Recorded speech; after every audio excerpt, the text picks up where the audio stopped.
ಈ ಲೋಕದಲ್ಲಿ ಯಾರು ನಿನ್ನ ತಳ್ಳಿದ್ರು, ಯಾರು ನಿನ್ನ ಬಿಸಾಕಿದ್ರು, ಇವತ್ತಿಗೂ ಒಬ್ಬರು ನಿನ್ನ ತಳ್ಳಿದ್ರೆ ಇದ್ದಾರೆ, ಒಬ್ಬರು ನಿನ್ನ ಬಿಸಾಕಿದ್ರೆ ಇದ್ದಾರೆ, ಒಬ್ಬರು ನಿನ್ನ ರಿಜೆಕ್ಟ್ ಮಾಡಿದ್ರೆ ಇದ್ದಾರೆ. ಅವ್ರು ಯಾರು ಗೊತ್ತಾ? ನಾನ್ ಪ್ರಸಂಗಿಸುವ ಯೇಸು. ಇವತ್ತಿಗೂ ನಿನ್ನ ಬಿಸಾಕಿದ್ರೆ ಇದ್ದಾರೆ, ಇವತ್ತಿಗೂ ನಿನ್ನ ತಳ್ಳಿದ್ರೆ ಇದ್ದಾರೆ. ಕಾರಣ ಏನ್ ಗೊತ್ತಾ? ನೀವು 5ಕ್ಕೋ 10ಕ್ಕೋ ಖರೀದಿ ಮಾಡಲ್ಪಟ್ಟವರಲ್ಲ, ನೀವು ಯೇಸುವಿನ ಕೊನೆಯ ಸೊಟ್ಟು ರಕ್ತದಿಂದ ಖರೀದಿ ಮಾಡಲ್ಪಟ್ಟವರು. ನೀವು ಯೇಸುವಿನ ರಕ್ತದಿಂದ ಖರೀದಿ ಮಾಡಲ್ಪಟ್ಟವರು. ನೀವು ಬೆಳೆ ಹೆಚ್ಚಾದವರು. ಹಲ್ಲೆಲೂಯಾ. ಈ ಬೆಳಗ್ಗೆ ನಿಮ್ಮ ಜೀವಿತವನ್ನು ನೋಡಿ ನಾನು ಪ್ರವಾದಿಸ್ಲಿಕ್ಕೆ ಬಯಸ್ತಾ ಇದ್ದೀನಿ.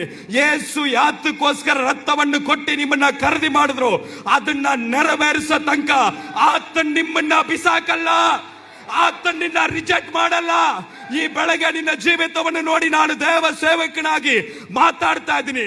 ಯೇಸು ಯಾತಕ್ಕೋಸ್ಕರ ರಕ್ತವನ್ನು ಕೊಟ್ಟು ನಿನ್ನ ಖರೀದಿ ಮಾಡಿದ್ರು, ಅದನ್ನ ನೆರವೇರ